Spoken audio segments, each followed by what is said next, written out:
guys, come on, please.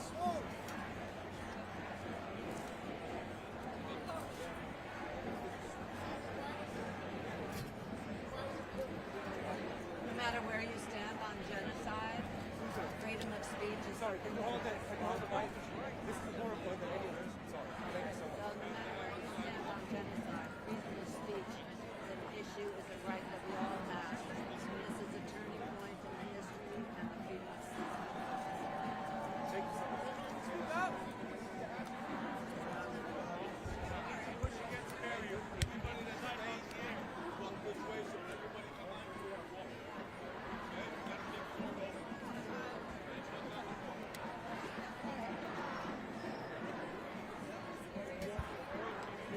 Everybody, can we take 2 to 4 steps back? They need a little bit of space at the microphones, please.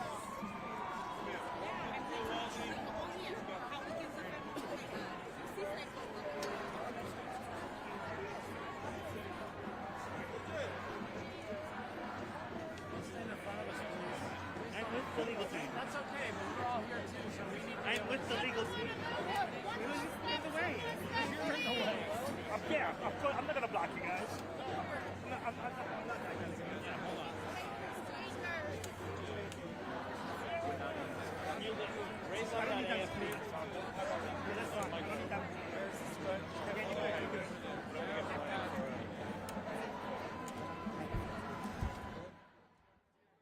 Proper legal basis to do so.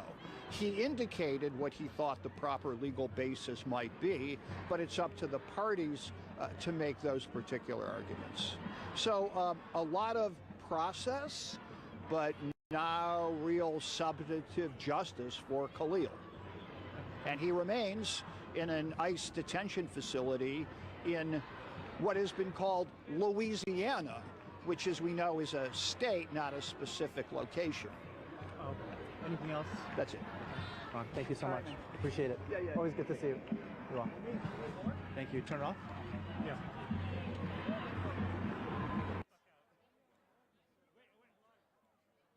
We all have live cameras here. Yes, I get that. I get that.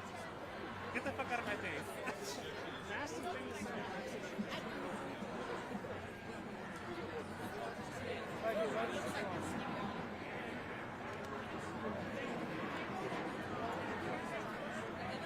You gotta leave some room for the sidewalk. You gotta let people pass through. Let's go.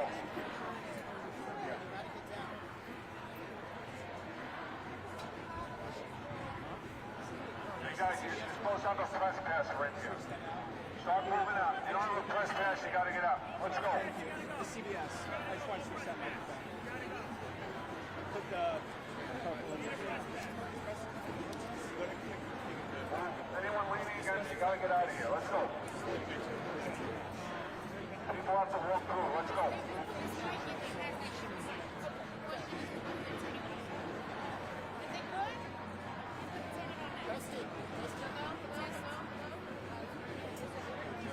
Do you want to pass a message with this?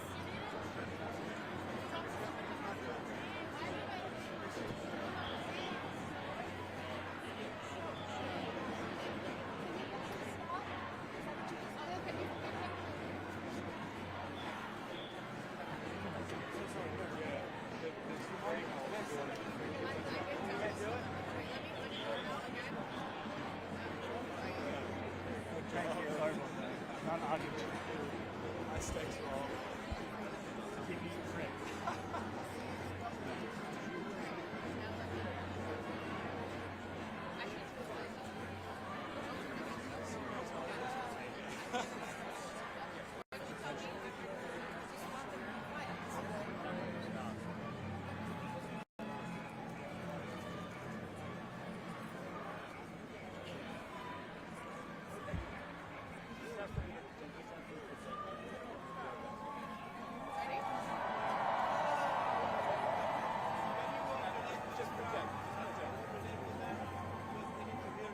They're going to quiet down. All right. Hello, everyone. My name is Abir Kawas. I am the Associate Director of Partnerships at CLEAR, and I will be getting us through the program today. Thank you all for being here. We have a number of speakers here to provide updates and statements of support regarding Mahmoud Khalil's case. Mahmoud's attorneys are here to provide updates and a brief statement from Mahmoud's wife. Attorneys will be taking questions at the end. So we'll be starting with our first speaker, Ramzi Qasim. He is the co-director and founding director of CLEAR, Creating Law Enforcement Accountability and Responsibility. He's a professor of law at the City University of New York and part of Mahmoud's legal team. Welcome, Ramzi. Thank you. Good afternoon, everyone. As we tried to make clear in court today, what happened to Mahmoud Khalil is nothing short of extraordinary and shocking and outrageous. It should outrage anybody who believes that speech should be free in the United States of America. Mr. Khalil is a lawful permanent resident. He was coming home with his U.S. citizen wife, who was 8 months pregnant, and he was taken by U.S. government agents in retaliation, essentially for exercising his First Amendment rights, for speaking up in defense of Palestinians in Gaza and beyond, for being critical of the U.S. government and of the Israeli government. Those are the reasons why he was targeted. Those are the reasons why he was detained. And that's the reason why the government also moved him to Louisiana in further retaliation for the fact that on the night of his arrest at home, he filed a habeas corpus petition in this court, which he also had a constitutional right to do. In retaliation for that, he was moved to Louisiana to take him away from his lawyers, to take him away from accessing this court, to take him away from his family and his support network. And so every day that Mahmoud spends in detention in Louisiana as a day too long, we and he fully intend to vindicate not just his First Amendment rights, but those of all Americans, frankly, and all lawful permanent residents, and anybody who wants to speak out. It simply cannot be the case that you can be disappeared at night off the streets of New York City simply because the current U.S. government, the current administration of the White House dislikes what you have to say. That is, not just un-American, it's also unacceptable. And so Mr. Khalil and we will fight as hard as we need to in court to bring him home to New York City as soon as possible, and that's one of the motions that is now pending before this court, is a motion to bring him back home and to free him so that he can fight this removal case. Now, Ramzi, why did you not take the judge's invitation to argue the merits? So I won't be answering questions right now, but Can you just tell us just how unprecedented something like this is? Can you just talk about that? look, this. No questions yet. Okay, just that question. So I'll just say this and I'll step back. It is absolutely unprecedented. The grounds that are being cited by the government for purportedly claiming to revoke his green card and putting him in removal proceedings. This is a person who is a lawful permanent resident. This is a U.S. person. Those grounds are vague. They are rarely used, and essentially they are a form of punishment and retaliation for the exercise of free speech.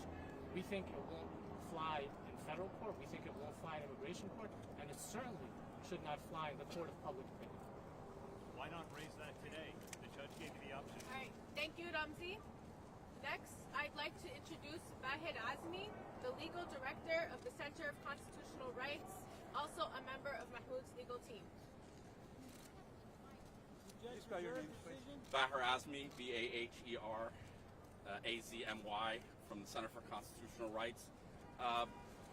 Mr. Khalil's detention has nothing to do with security. It is only about repression. The United States government has taken the position that it can arrest, detain, and seek to deport a lawful permanent resident exclusively because of his peaceful, constitutionally protected activism. In this case, activism in support of Palestinian human rights and an end to the genocide in Gaza. The government takes the position that because the Secretary of State finds his dissent unacceptable or contrary to U.S. foreign policy, he can be deported. As Ramzi suggested, it's largely unprecedented, save for ugly historical precedents, including the Red Scare and McCarthyism. That's what we're talking about. We're also talking about a period of repression that the Center for Constitutional Rights knows well following 9/11, when we were in the courts trying to get people out of secret detention. One thing that's different now is the legal infrastructure is so much stronger, and everyone out here on the streets knows that we cannot hide in the face of this amount of repression. We will be fighting in the courts and fighting in the streets to bring Mahmoud home and prevent this level of repression from spreading to many others, as the administration has threatened to do. Why not argue the merits in court today, sir? The judge invited repeatedly. Thank you, Bahid. Now we'll hear from Professor Joseph Howley, an associate professor at Columbia University. Good morning. My name is Joseph Howley, H-O-W-L-E-Y, and I'm an associate professor of classics at Columbia University. The last time I spoke at a press conference was April 18th. That day, police officers in crowd control gear entered our campus for the first time in decades and carried off dozens of students who were peacefully and quietly encamped on one of the enclosed lawns in front of our library, threatening no one. As I watched this unfold in horror, I was asked to speak at an emergency press conference alongside Mahmoud, who had just been asked to negotiate on behalf of the encampment. It is always dangerous to speak in public for Palestinian rights, safety, and freedom with your face uncovered and your name declared. You can be sure you will be harassed, doxxed, terrorized. People will try to get you fired from your job. For speaking here, I will receive a new round of death threats, slander, complaints to my employer. When I step down from here, I will publish these remarks to protect me from the inevitable attempts to misrepresent my words. And Mahmoud, as a student negotiator, took these same risks and many more. Mahmoud is a man of decency, honor, and kindness. He has distinguished himself in his work as an advocate and negotiator, as someone committed to peaceful resolution of difficult situations. He is a consummate diplomat in his disposition and his character. What the Trump government is doing to Mahmoud is obscene. It is unreasonable, intolerable, unconstitutional. So why do they think they can get away with it? The Trump administration is betting that Americans will happily look the other way as one more Palestinian is victimized here on American soil. They are betting that when you hear Mahmoud's name or the word Palestinian, the parts of you that make you a thinking and rational and caring person will switch off, and you will believe the worst about him, and you will turn a blind eye to these grave violations of his rights. And after what I've seen over the last year and a half, I'm not sure they're wrong. Anti-Palestinian groups have spent all year casually leveling the most dangerous accusations on the flimsiest grounds, and members of our own community have repeated them. Don't like seeing a kafiyeh? Call them a terrorist and call the cops. Don't like their views? Call them anti-Semitic and get them expelled. Don't like that your Jewish colleague has the chutzpah to say free Palestine? Report him for Jew hatred to a university task force. Don't like seeing a broad and diverse movement of courageous young people standing together against the ethnic cleansing of Gaza?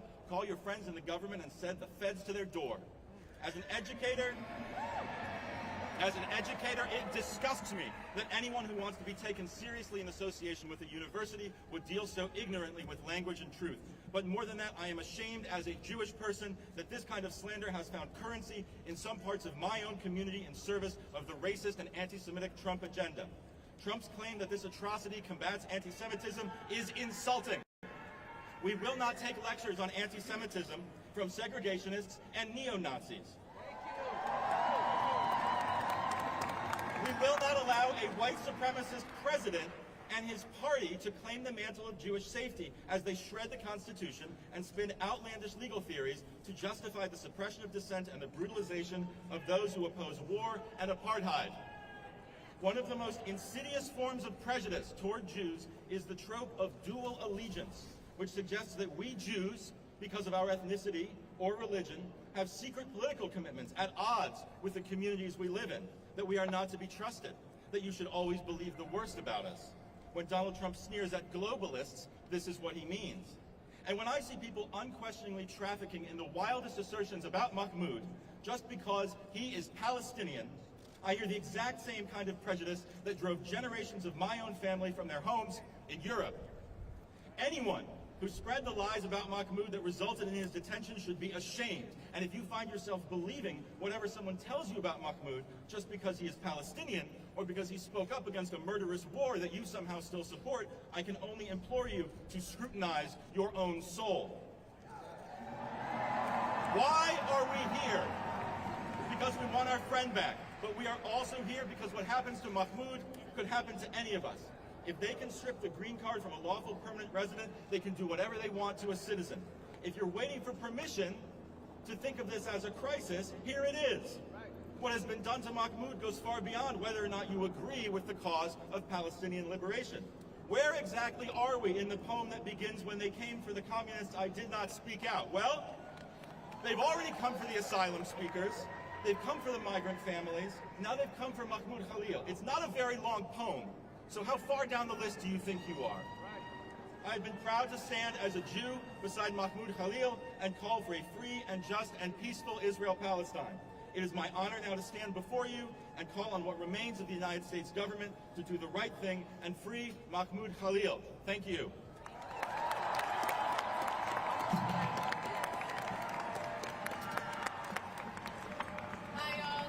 Next, we'll have Joshua Draytel from the law firm representing Mahmoud. And this is also on behalf of Amy Greer, who's in our firm, who has handled this case and will continue to handle this case, but unfortunately could not be here today. And the principles at issue in this case are, of course, of extraordinary importance, and my colleagues have laid that out here and in court. But as important as those principles are, our commitment to the case, the whole team's commitment to the case, and Amy's commitment to this case, is also about the human being, Mahmoud Khalil. He is a person who is loved, who is respected, who has earned that through his conduct and his commitment to his community and to all of us.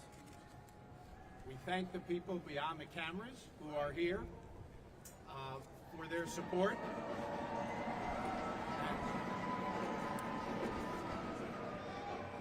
We appreciate it, Mahmoud appreciates it, and ultimately the rest of this country and the world will appreciate it. Thank you. Thank you. Next, we'll have Professor Nadia El-Haj, a professor of anthropology at Barnard and Columbia. Hello, my name is Nadia El-Haj. Last name is Abouelhaj. So how did we get here? How did we get to the point where Mahmoud Khalil, a mild-mannered and thoughtful Palestinian political activist, a legal permanent resident of the U.S. who has not been charged, let alone convicted of a crime, can be picked up outside his home and shipped to a Louisiana detention center? That the Secretary of State and the President can name him as the first of many who will be rounded up and deported for what is, in fact, political dissent. This is a witch hunt of an order we have not seen since the McCarthy era. Then the archetypal threat to America was the allegedly communist Jew. Now it is the allegedly anti-Semitic Palestinian. But lest the Democratic Party feel self-satisfied as the Republican administration takes a sledgehammer to our basic constitutional rights, this did not begin 2 months ago. Beginning in the fall of 2023, most Democrats in local, state, and national levels joined in the maligning of Palestinian and pro-Palestinian demonstrators. They labeled the movement anti-Semitic as operating in support of terrorism, ignoring the reality on the ground to which these students were responding. The urgency that you saw, the rage even, of student demonstrators last year was driven by a commitment to the urgency of the situation, the need to stop the genocide in Gaza. The Democrats, however, crawled into bed with MAGA Republicans quite clearly in congressional hearings that began in the fall of 2023, when university presidents began to be hauled before the committee, as if the hearings were actually about anti-Semitism. the party of Charlottesville, the party of Nazi salutes and support for Germany's neo-Nazi party, the AfD, is not concerned with anti-Semitism. And no Democrat that has aligned with them can be taken seriously on that front. Insofar as you, our Democratic politicians, continue to refer to Mahmoud Khalil's speech as abhorrent, presumably while defending his right to say what he does, that is, presumably while defending his right to be abhorrent, you are part of the problem. Stop demonizing student activists who are demonstrating to save Palestinians in Gaza and the West Bank from ethnic cleansing and total annihilation. Stop replicating the crimes of McCarthyism. And here I mean not just the criminalization of certain forms of political speech. More fundamentally, I mean stop replicating the crime of demonizing an entire group of people as dangerous, as a threat, as abhorrent even. Then it was Jews, now it's Palestinians. Free Mahmoud now and stop the witch hunt against other students.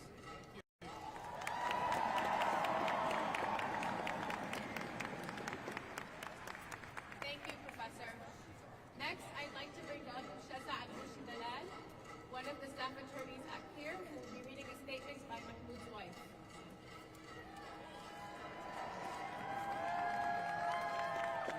Hi everyone, my name is Shaza Dalal, that's SHEZZAABBOUSHIDALLAL.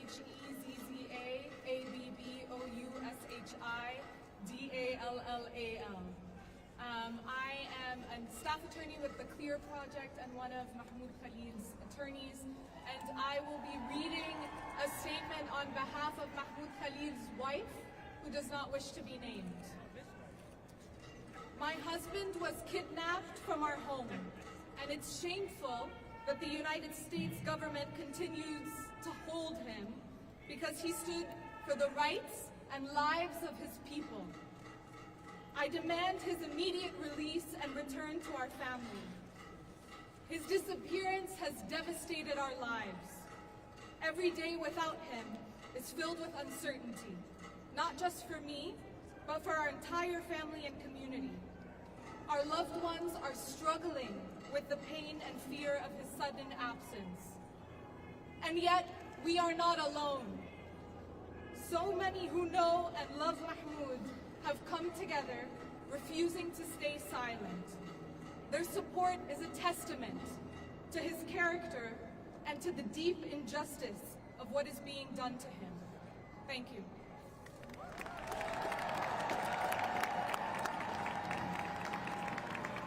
Thank you, Shaza. We're going to bring up some of Mahmoud's legal team to answer questions from you all. I will be calling on the people and letting you all know who will go first.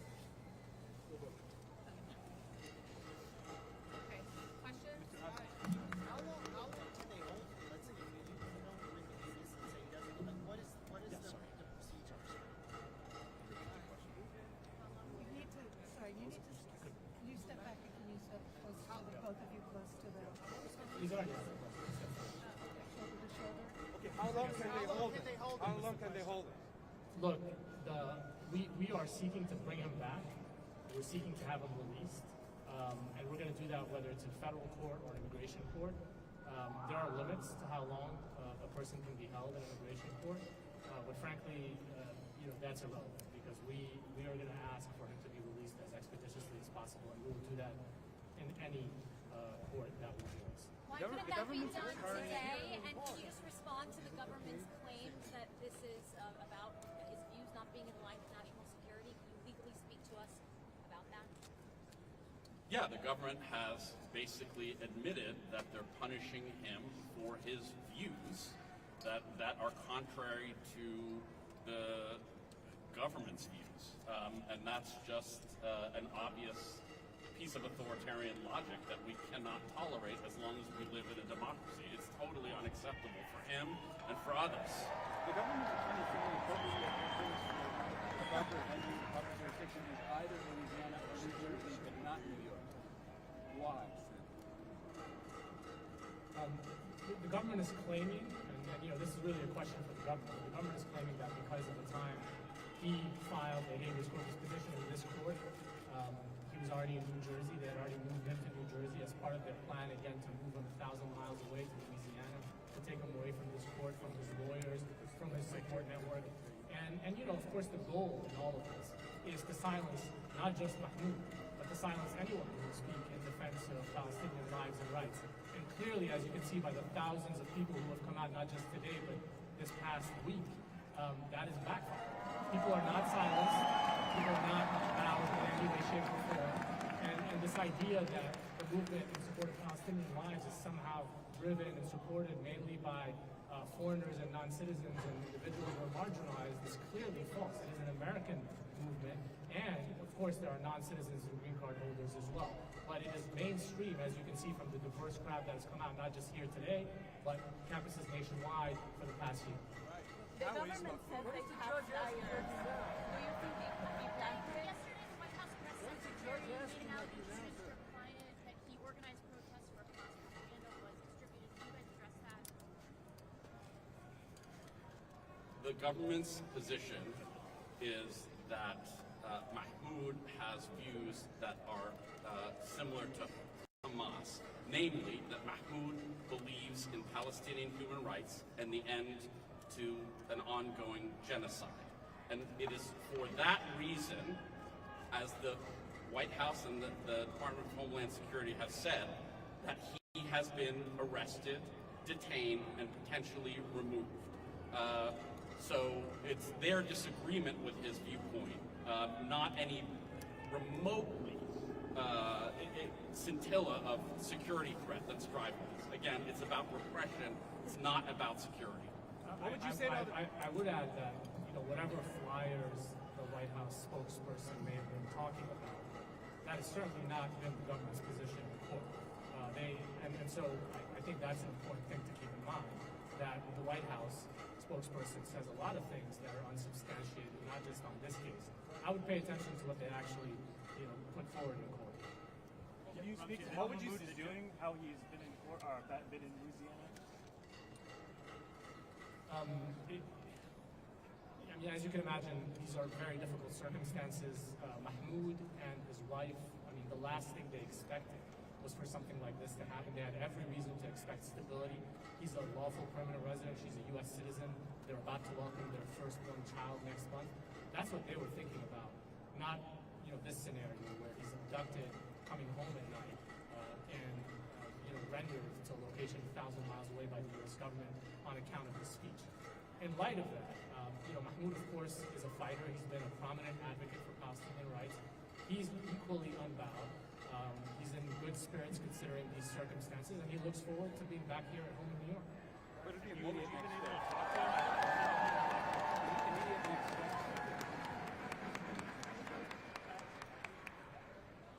The questions about immediate next steps, we will be filing amended papers demonstrating joined by our colleagues from the ACLU and the New York Civil Liberties Union, filing amended papers that substantiate in more detail the unlawful nature of his detention, and thereafter will pursue an expedited schedule to have the court hear his demand that his detention is unlawful and that he should be released.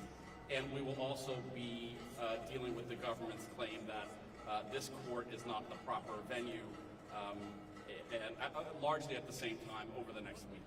What would you say to others legally why this is? They're saying what they're saying publicly versus what's happening in court. It's two different things. What is the legal reason for what the government is explaining to why they're doing? How are they justifying it? Yeah, the government, as far as we understand it, is relying on a rarely used provision in immigration law to justify the detention of a lawful permanent resident in his placement and removal proceeding. It is a provision that basically says that if the Secretary of State determines that a non-citizen's presence or activity in this country poses a serious risk of adverse foreign policy consequences potentially, that person can be processed for removal. Now, of course, that provision is not only rarely used, it is certainly not intended by Congress to be used to silence dissent. In other words, the times that it has been used to, for example, prohibit the visas for folks who have, people who have interfered with democracy in their home countries, former officials, those are the kinds of scenarios where you see that law used. It is not intended to be used to silence pro-Palestinian speech or any other speech that the government happens to dislike. And for that reason, we believe that this case is not going to set the precedent that the government wants it to set, whether it's in federal court or an immigration court. And you already know just by looking behind you that it's not having the effect that the government wants it to have on people's solidarity with Palestinians.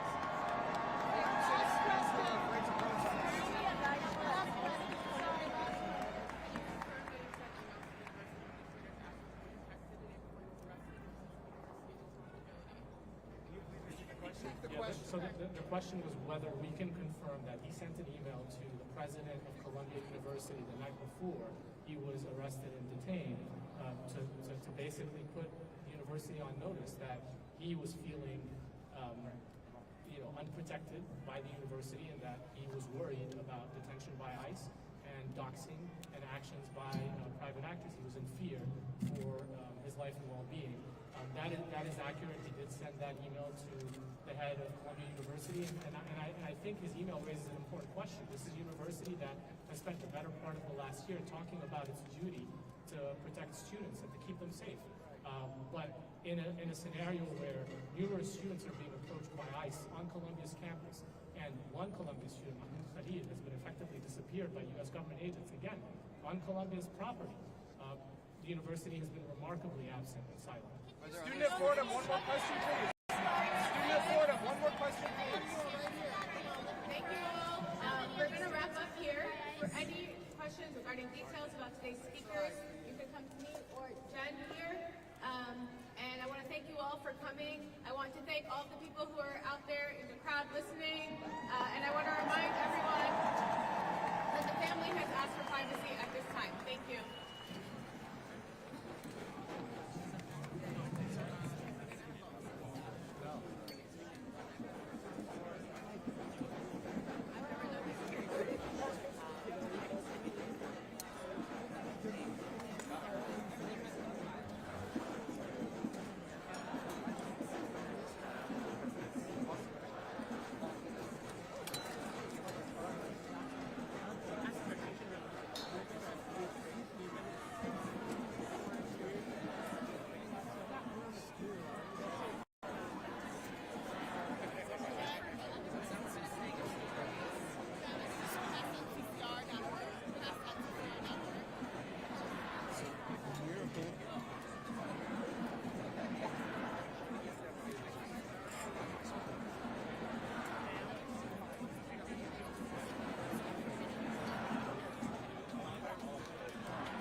Henry, can you take this one?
look at his immigration papers, is this rare provision of American immigration would authorize the Secretary of State to deny someone immigration status if their activities are contrary to U.S.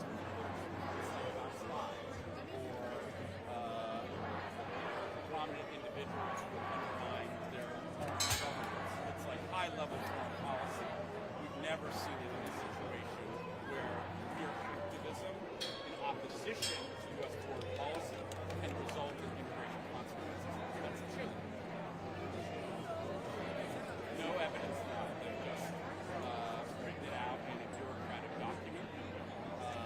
And part of our case will be to argue that the detention is lawful and demand some legal authority from the government to detain on this basis, and that authority, as applied to someone who's engaging in protected speech activity, that would be unconstitutional. They would have no value.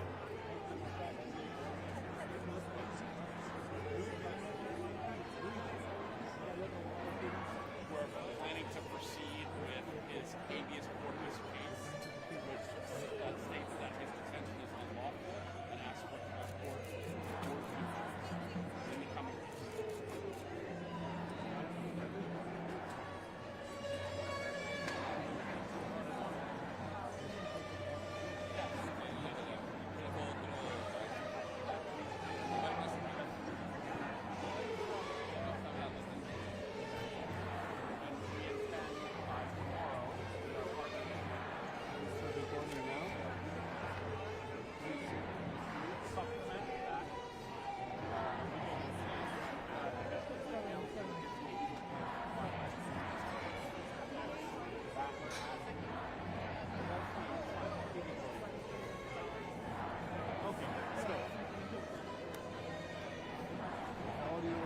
Yeah, all levels were nice. Let's do a stand up.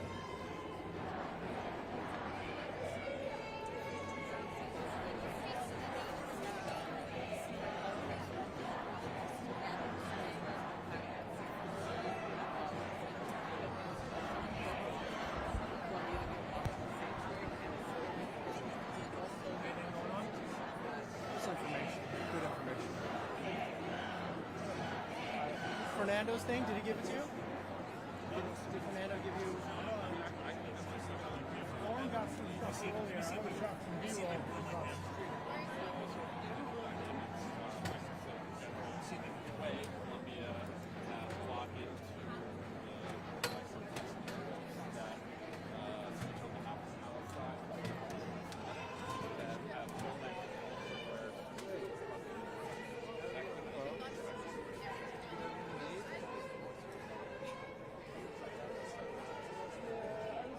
Precisely what the administration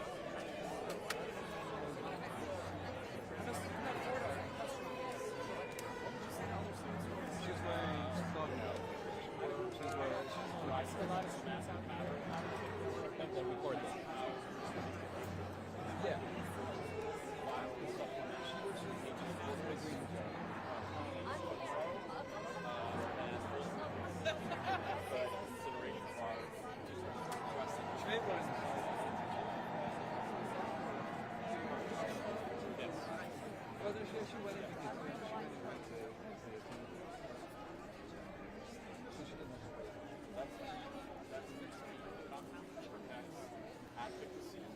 Yeah, I mean, she's physically protected.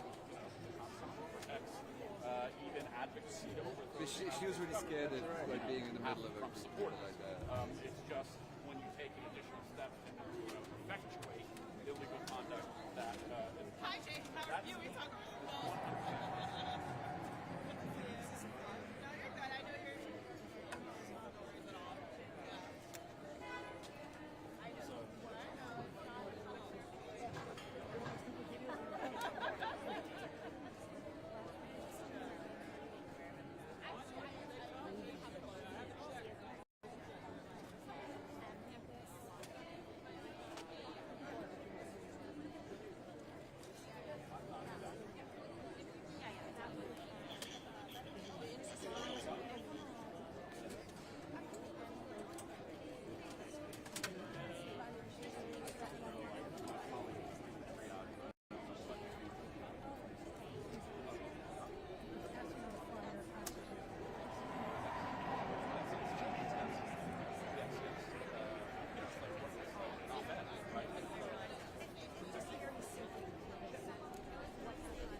strikes were.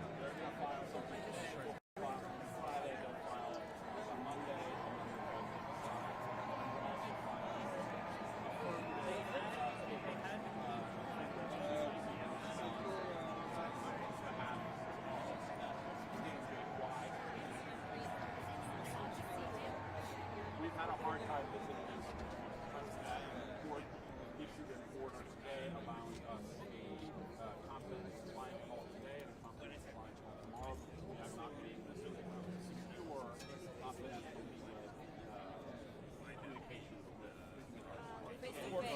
Do you have any idea about this condition? I think Rumsey answered that. Yes. What would you say on this case? I think one should be cautious, one should know their